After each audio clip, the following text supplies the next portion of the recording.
Good morning, everyone. This is Uma coming to you again with the latest episode of Manifest Monday Show here on the Lotus Lounge Podcast. Hi to all my people that is watching me live on Plenty of Fish. This is also my featured stream on Plenty of Fish called Uma's Lotus Lounge. Welcome in. I am so blessed and happy to have you guys here. So, the way this goes is this show is a metaphysical experience meant to brighten your day and brighten your week. It's meant to set your vibes for the week so that you can have an amazing week. We know through the law of attraction that everything comes to you through your thoughts. Your thoughts create your reality. So, the basis of this show is to get you into the most positive mindset that we can get you into so that hopefully you have the best week possible that you can have. All right.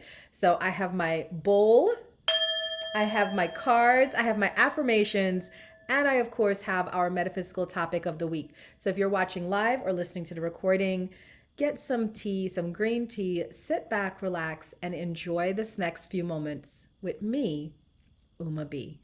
Welcome in. So let's start with just a little bit of a meditation. As you guys know, I love meditation and I love to promote meditation because I feel that this is how we grow and this is how we get more in tune with ourselves and how we can tune out the world and the distractions of the world and tune in to our own inner calling. So if you're not meditating, please try to get with a meditation facilitator or take some free classes on YouTube or whatnot. But really investing in learning and growing a sound meditation practice is so ideal. I mean, I run a 7-day meditation challenge 3 times a year. So if you ever are interested in learning more about meditating, let me know. I do have one coming up in May. But for now, let's see how you guys do with this mini meditation. So wherever you are, if you can, please find a comfortable place to sit in. Close your eyes, take a nice deep breath in. Exhale. And while I play this singing bowl, just go ahead and focus on your breathing. All right, can you guys do that for me? Let's go.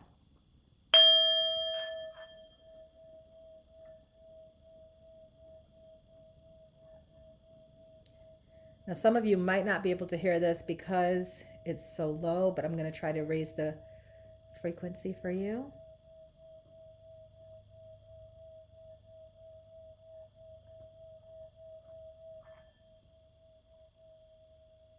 Nice deep breath in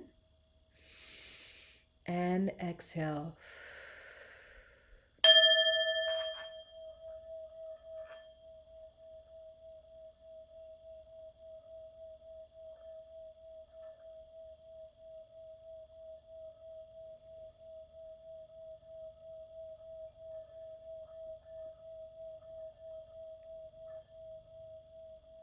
One more time. Nice deep breath in and exhale.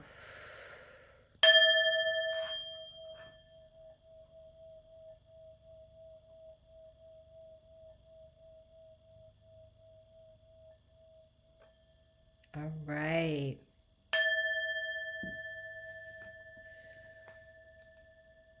Now I want you to close your eyes and I want you to follow me on a little visualization tour, okay? In your mind's eye, I want you to envision a beautiful landscape. This can be your favorite place to go to, a beach, the woods, the forest, the mountains. Just envision a beautiful place where you feel calm and peaceful.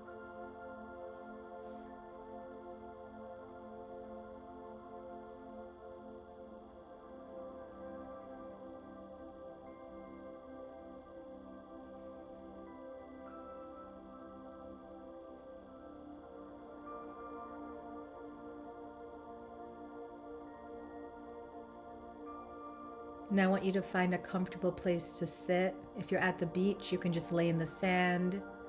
If you're in the woods, find a spot by a lake or a river. And just allow the beauty of this place to wash over you and bring healing to you on a cellular level.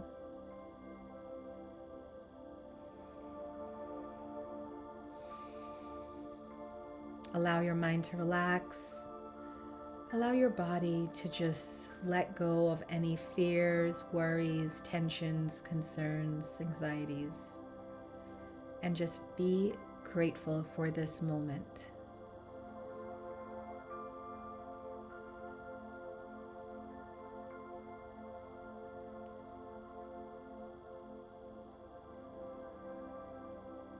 We are made of light, and to light we shall return. So remind yourself that anything that is of a lower vibration, any negative vibes, worries, fears, insecurities, they do not belong to you. That is of the world. So release it now. Let it seep into the earth away from you.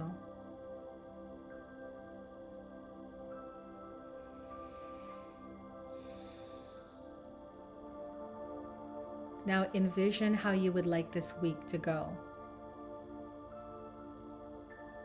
Do you want it to be a week full of beautiful surprises, beautiful blessings? Do you want it to be a week of good news, good fortune, prosperous, abundant, full of love and light, peace and happiness, joy?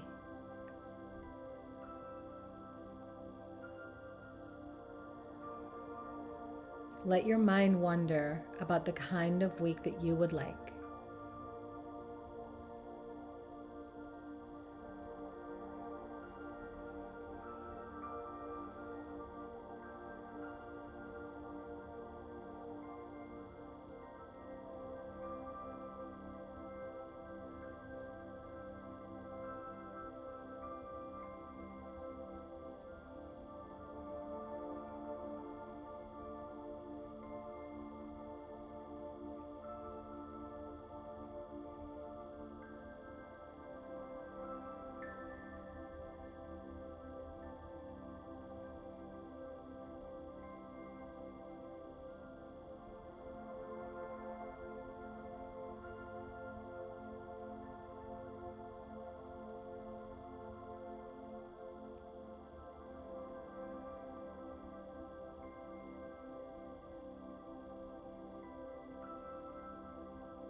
Now take a nice deep breath in and exhale.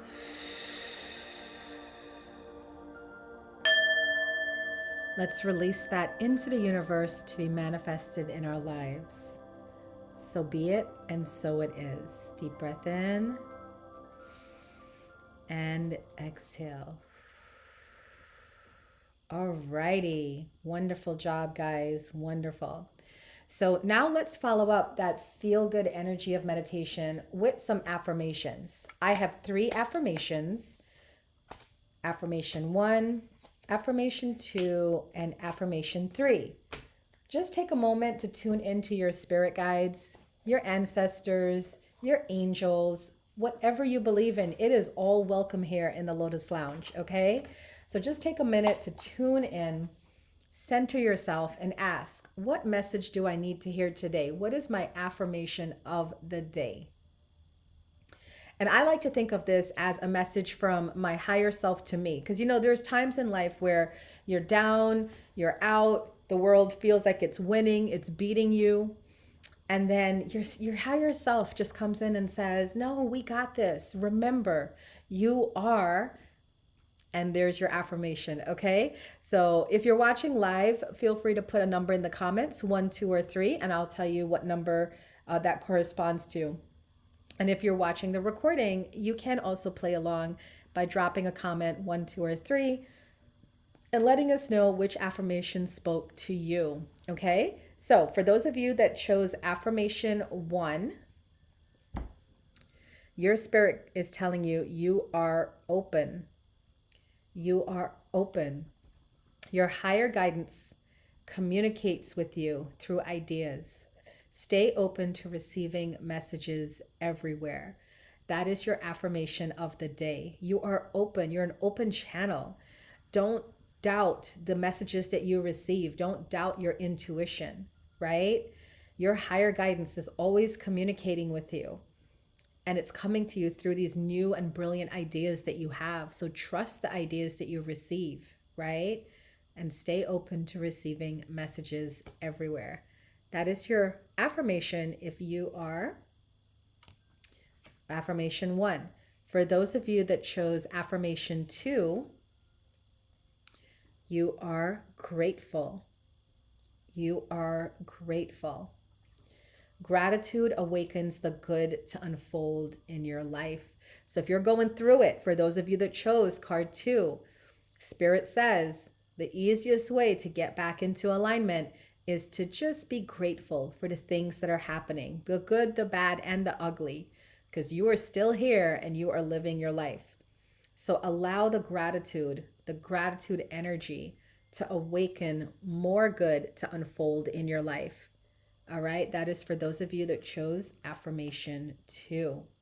And for those of you that chose affirmation 3, you are limitless. You are limitless. You are constantly growing and upgrading yourself. This is a great affirmation for those of you that find that you are walking away from things. You're walking away from people. You're walking away from anything unnegative. It could be unhealthy habits, unhealthy thoughts, words, deeds, and you're just choosing to walk away. This is a good thing, okay? You're growing, and your spirit is saying you are limitless. This will continue to happen. You will constantly grow and upgrade yourself. That's just the way life is, right? Who wants to be the same person they were in their 20s when they're in their 60s, right? We don't want to be that person. We want to be somebody completely new. All right, let's get into our essay of the day. So remember, I like to read the 101 essays that can change the way you think, written by Brianna West, and or Wiest, W-I-E-S-T. Sorry, Brianna, if I butchered your name, I apologize. But the message today is things emotionally healthy people know how to do. Do you consider yourself an emotionally healthy person? I do. I consider myself an emotionally healthy person. So let's see if this applies to me and to you guys. And if you are not an emotionally healthy person, that is okay too. Remember, we are limitless. We can choose to constantly grow and upgrade ourselves. So here we go. Things emotionally healthy people know how to do. Of all the health concerns our culture claims to be concerned about, it is perhaps our emotional health that is most severely neglected. It's not the same thing as mental health. Did you guys know that? That your emotional health is not the same thing as your mental health? We're comfortable talking about our recurring headaches as we don't feel their presence makes a statement about us. They are disassociated from who we believe ourselves to be. But we know our emotions are a result of who and how we are. And in a desperate plight to preserve the sanctity of our self idea, we hide. Ironically, that's where the trouble comes in. It's the part of us we suppress and ignore that are the parts that become silent, insidious, controlling monsters. It's referred to in psychology as our shadow selves. We refer to that in the spiritual community too, your shadow selves. And I'm a healer that's a shadow work healer. So there are healers that work in this area. Talking about how one gets from here to there at the place of emotional health is another topic altogether. So in the meantime, I, not me, Brianna Wiest, gathered the 10 elements of an emotionally healthy person. This hypothetical hybrid of positivity probably doesn't exist, but these are nonetheless worth considering and maybe striving for. So let's take these together. And if you're watching live, put the number in the comments if this applies to you. Okay? Number 1, emotionally healthy people know how to listen to their pain. Emotional stress and discomfort is a signal that there's a better way, that something is misaligned. It's always directing us towards something better, more aligned with who we are and want to be. The only challenge is getting past whatever made us ignore it in the first place. I got to tell you, that makes so much sense to me because I do pay attention to my body. And like this morning, I overslept, right? And I did not get to meditate or do my yoga or work out. But I didn't get mad at myself. I just rerouted my day. I know when I'm going to work out. I know when I'm going to meditate. I know when I'm going to do my yoga. I've just rerouted my day and then I'll get to it, right? So that is a number one sign of an emotionally healthy person. You know how to listen to and respond to your pain. Number two, they know how to observe thoughts objectively and not identify with their thoughts.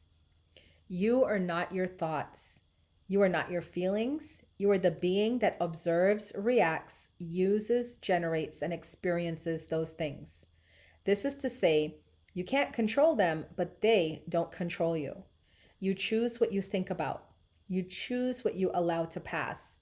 And when you can't allow yourself to let things go, you're trying to tell or show yourself something, pay attention. Now, this is big because as a soul alignment coach, I work with people in mindset reset techniques and reminding them you have the power to choose what you're thinking.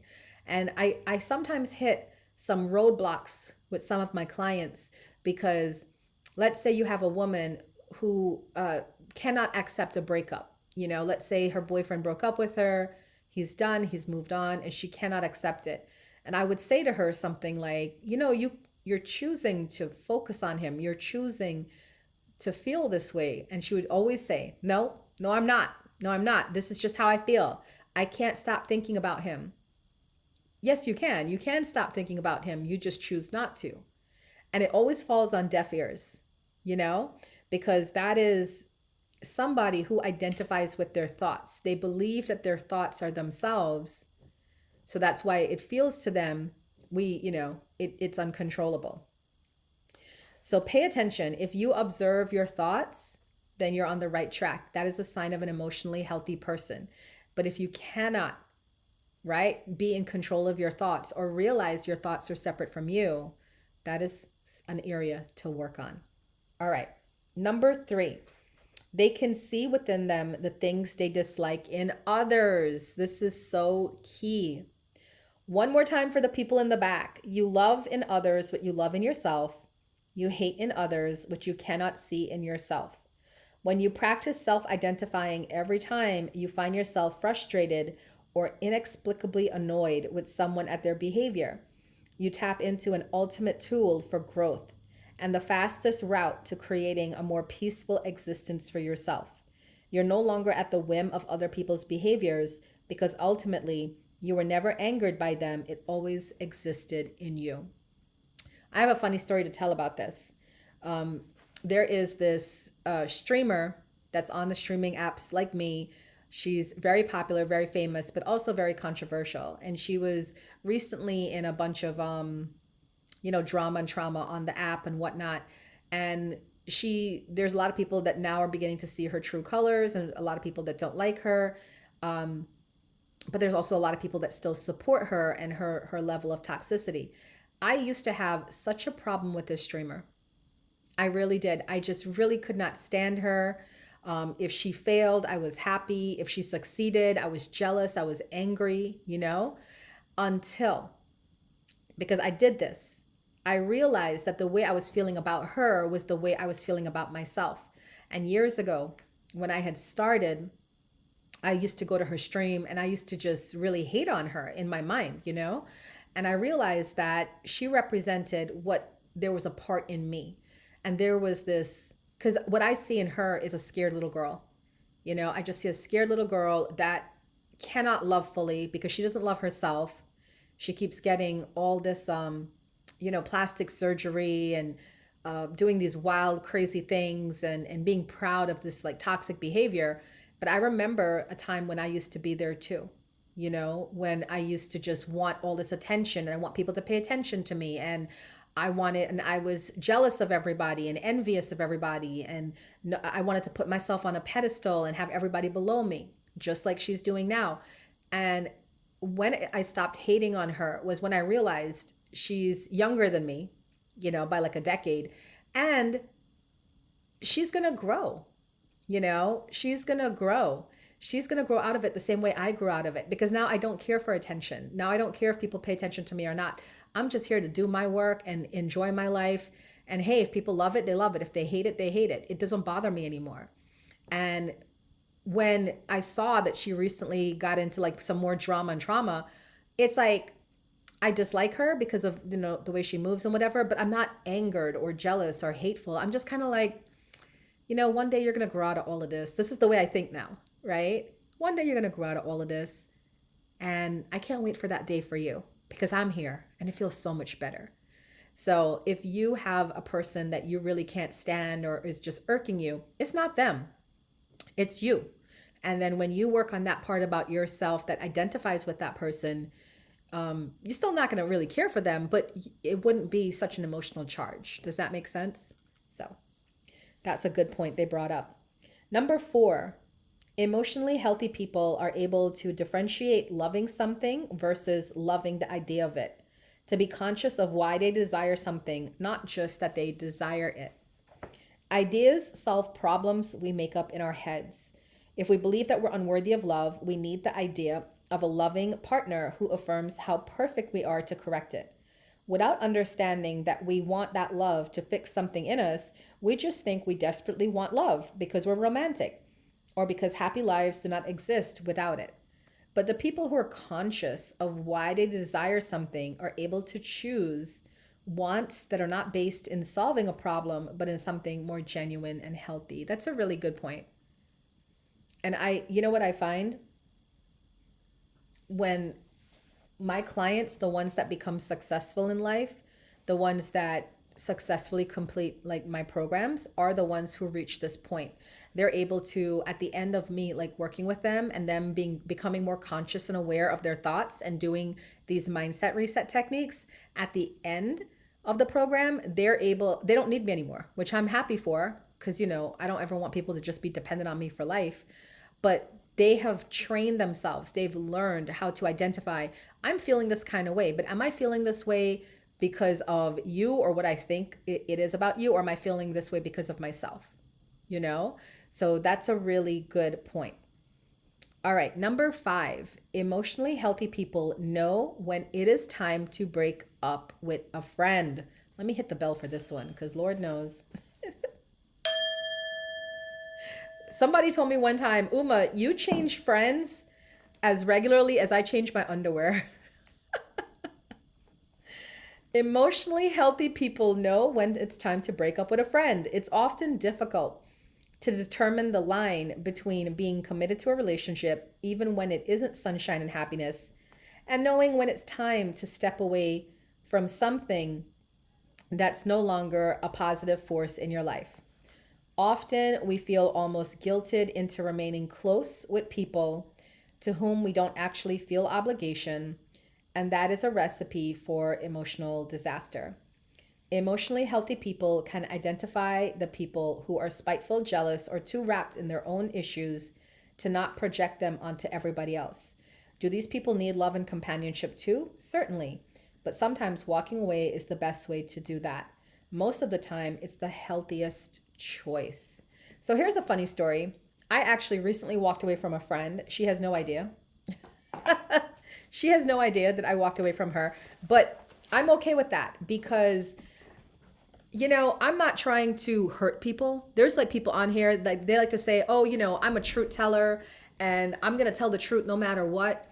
I don't believe in that. I used to be that way, honestly. I used to be that way, but life has grown me. And I had a friend who used to say this to me years ago. She said, it is better to be kind than to be right. Her name was Diana. And Diana used to say, it is better to be kind than to be right. And that really stuck with me over the years because it's true. It's true. What's the point of being right when you're going to be hurting people?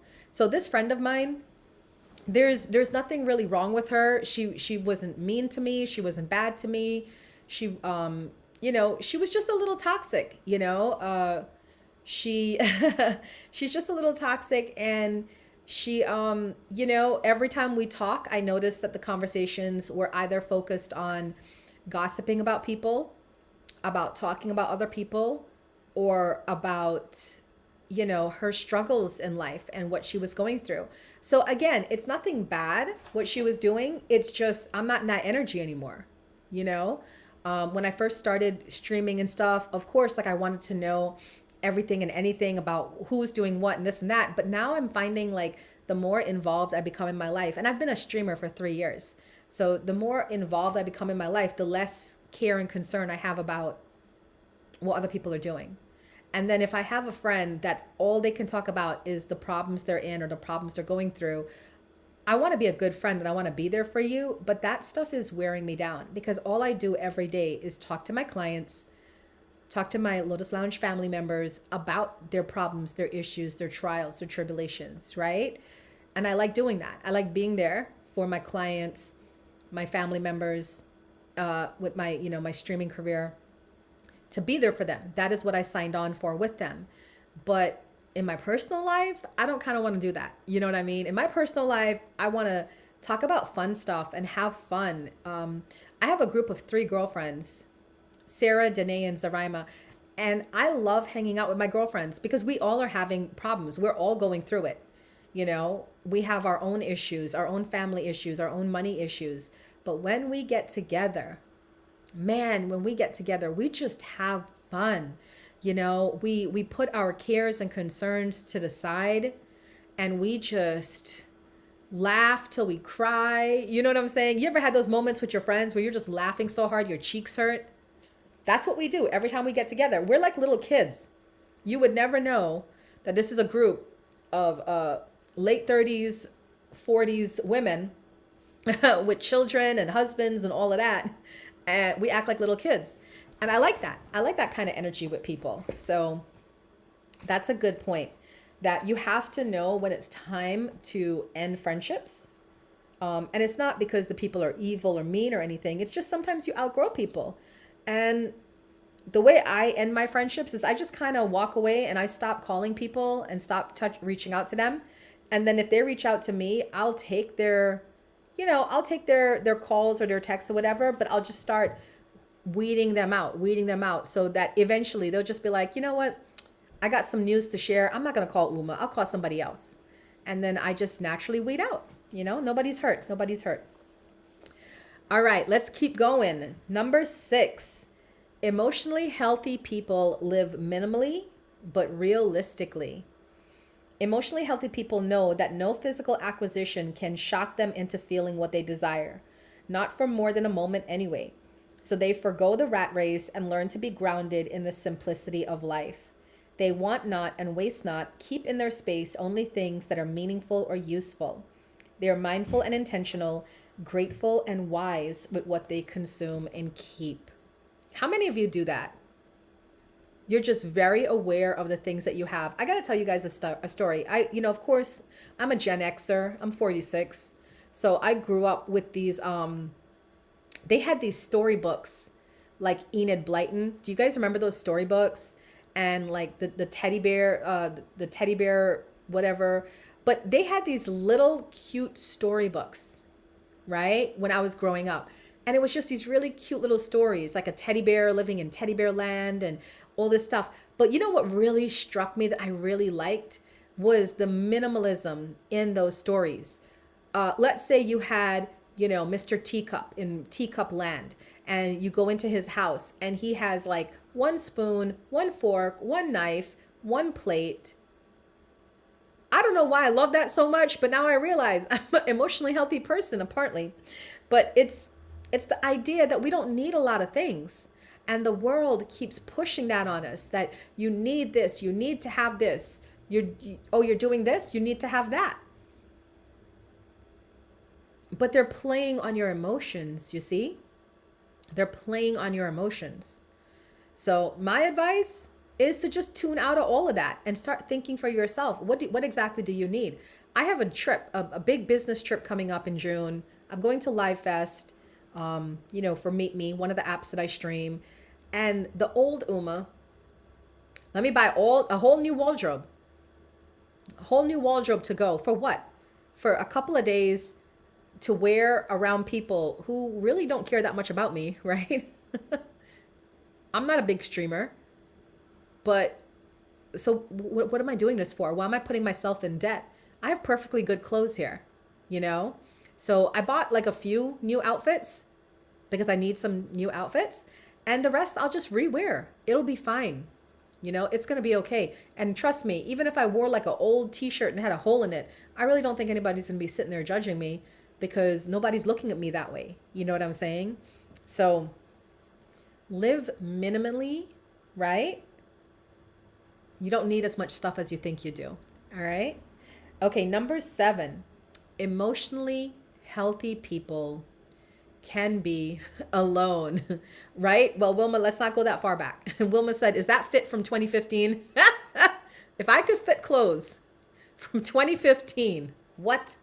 I'd be out here balling. Okay. But no, maybe from like 3 years ago. Okay. All right. Number 7, emotionally healthy people can be alone. What you find in solitude is perspective. When you're not in the presence of people with whom you must monitor your reactions and choose your sentences wisely, you can let yourself just be. It's why we find it most profoundly relaxing and why emotionally healthy people practice it often. When there's nobody else around for who you must tailor your emotions, you can experience them fully. That is such a true statement. How many of you can be alone? Really and truly. I love my alone time. Just yesterday, my mother-in-law, she was commenting to my man. Oh, she said, "Oh, Uma must hate basketball season because I hardly see him. He's in the, he's watching the games and it's playoffs right now." I couldn't be happier. I couldn't be happier. Like yesterday, I had the best day ever. I was upstairs in the kitchen. I had my computer. I had my books. I was organizing my schedule. I was watching my favorite shows. My man was in the basement. He was watching his basketball. I could not be happier. So I feel like if you can really enjoy your solitude, it makes you a better person because if you can be alone, then you can be with people. But have you ever been with people who they're needy, they need to be around people, and then when you're with them, they're needy, and that energy is draining, So learn to enjoy your own company. It's amazing. It really is. All right, number 8. We're coming down to number 10. Come on, guys, we can push through. Number 8, emotionally healthy people let themselves feel. The core of every emotional issue is the belief that it's not okay. It's not the presence of it that's harmful. It's the resistance that screws us up. Emotionally healthy people know how to do one thing profoundly better than anybody else. Let themselves feel anything and everything they're going through. They know it won't kill them. They know to set aside time to process. They know that contrary to common belief, doing so is not a loss of control, but rather the route to being grounded and resolved enough to actually be fully present and centered, which is as in control as a human can be. You got to feel all your emotions, guys. And as this article said, it's the running away from it is what makes it more painful. Number 9, emotionally healthy people do not attach to any one outcome being good or right. The moment you decide one outcome is the right outcome, you're also deciding that another outcome is the wrong one. Beyond this, some things work out the way we intend for them to, others don't. This is a gift too. So when I feel once you start living in the 5D dimension, unconditional love, and you move away from the 3D dimension, that there is good and bad, right and wrong, right? I feel that is you growing as an emotionally healthy person, right? There's no bad people on the planet. There's people who do bad things, but you have to always ask why. Why do they do these bad things? Hurt people hurt people. We've heard that before, right? Hurt people hurt people.